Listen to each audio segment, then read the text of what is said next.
I saw this quote the other day and I thought, man, this is it. This is so damn true. The quote was, the most common form of despair is not being who you are.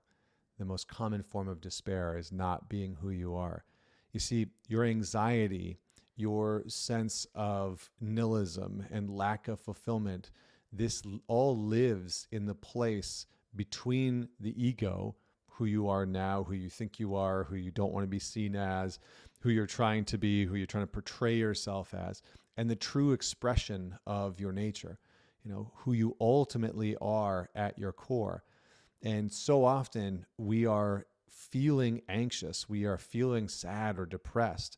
Jim Carrey said depression is your body's way of saying fuck you. And I love that idea. I think that's completely true.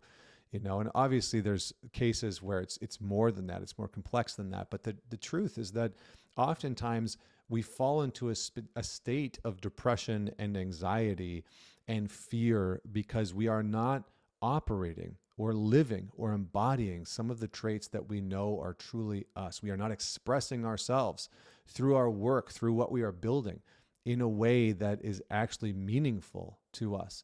I see a lot of you guys, a lot of men in general, carrying a responsibility that you don't actually care about at all.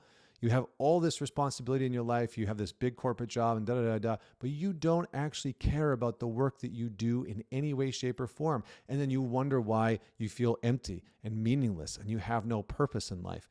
We have to be willing to acknowledge that when despair, when anxiety, when depression arises, that it's important data and information that is trying to guide us back home to a deeper sense of self. It's an indicator that something has gone off the rails. And yes, I understand that there are other cases for anxiety and depression and these types of things, but this is a really, really big one for a lot of men. So comment and share your thoughts in the comment section below.